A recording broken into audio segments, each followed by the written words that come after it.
Welcome back. Hundreds of Zimbabwean lawyers are demanding justice for people who have been held in jail after violent protests led to mass arrest and a brutal security crackdown this month. The lawyers staged a march around the nation's capital, Harare. Police say more than 1,000 people have been arrested since January 14, and those charged have been denied bail.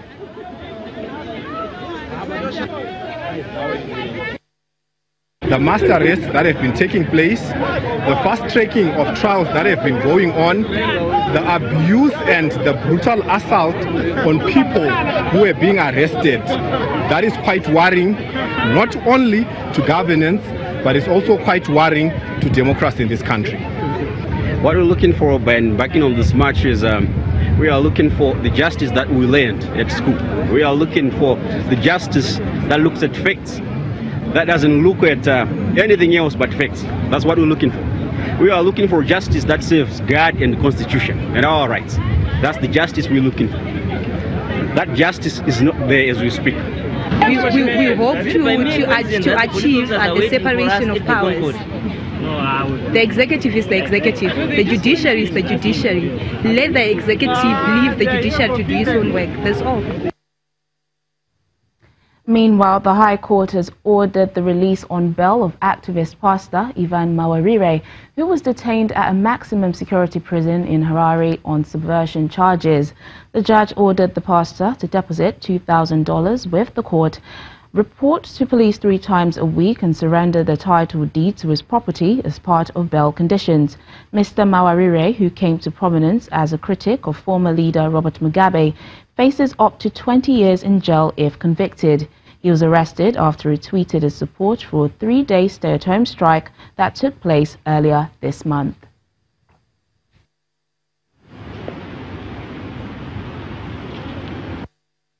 I'm holding a copy of the judgment by Justice Chitapi giving Ivan Mawarire his freedom. So in short, the court basically agreed with us in our submissions, and in the end it granted bail to Ivan on the charge that he is facing. Many are still mourning the death of Oliver Mutukudzi, especially the family and friends of the legendary Zimbabwean musician. The 66-year-old lost his battle to diabetes on the 23rd of January, exactly 1 year after his longtime friend and South African musician, U Masekela, died in 2018. Here's a report of the life and times of Oliver Mutukudzi.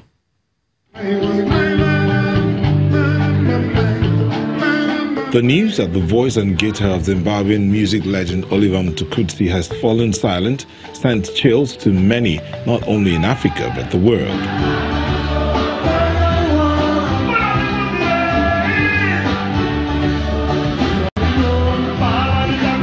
Tuku, as commonly known, started his music career in 1975 and later expanded his entertainment empire by playing various roles as a singer, songwriter, actor, writer, film director and entrepreneur, with interest extending into fashion.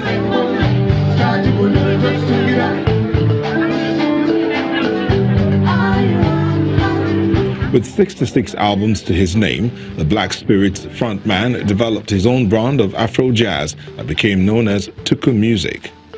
Apart from his own Tuku Music label, the music star was also the lead actor in the movies Jete and Neria, released to high acclaim in the 1990s. He was born on September 22, 1952, in Highfield, in the then Salisbury.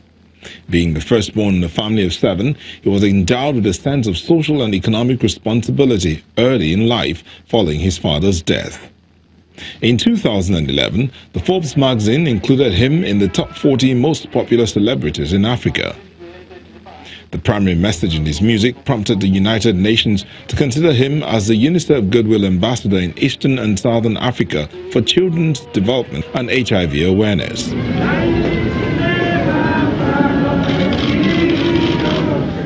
A day after his death, President Emerson Mnangagwa declared him a national hero on Thursday, granting him a status preserved for ruling party elites and independence veterans.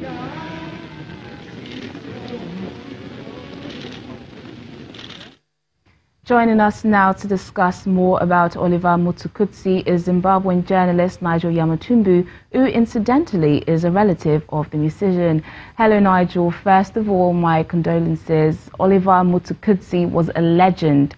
The world knew him as a musician and he will certainly be missed, but give us a sense of what he was like as a family man.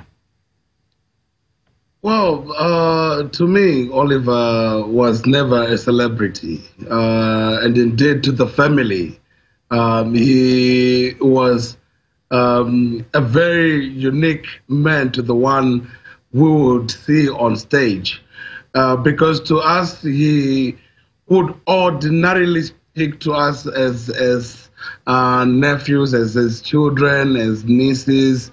With his sisters, the wife, he was just a great uncle, a great dad, and that's the Oliver that we know. And there would never be any single moment, any single day that we would talk and not have a good laugh. He is someone who just enjoyed the lighter side of life. And he is someone who was very humble and would never forget his roots. And which is why, even though the government conferred him with national hero status, which would ordinarily would have had him being buried at the National Heroes Acre, we took him back home. We honored his wishes to take him at his rural home in Madziwa. Well, Nigel, he will be remembered by different people for different reasons. But what will you remember him most for? Oh, of course, the husky voice. I'll remember the husky voice with the husky laugh. I will remember also an Oliver who was strict in terms of us adhering to our African culture. He would instill values, Ubuntu, that we people, no one can be better than you are, and the honors to improve oneself is certainly on him. He also taught me quite a lot about life and how we should never prioritize earthly things, money, fame, and so forth, but in everything to give it our best shot. And even in his last days, the amount of wisdom, the wealth of wisdom in which he would share with the family was phenomenal, and it was amazing.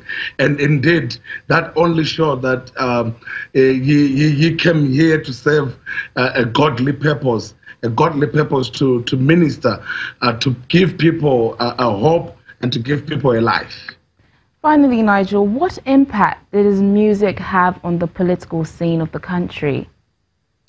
Well, since the days of the liberation struggle in Zimbabwe, Oliver Mutukudzi's music would resonate with the struggle for independence for Zimbabwe, with the struggle for black empowerment and for equality, and through his music, he also played his role in liberating the country, in motivating the forces, in also singing, urging an end to the war and some negotiations. And even during the 90s, when the country was going through various phases of its politics, Oliver is one person who would never be partisan. He's one person who would always be objective, who would always point out injustice, and he would only do that in song because that is what he would be called to do. Yeah. He would never Nigel, say direct. He sounds like a fantastic uncle. My condolences once again. Thanks for speaking to us on the program. We're a bit short on time. All right, sure. Well, that's it on the program today. Thanks for watching. I'm Teniola Shubawale.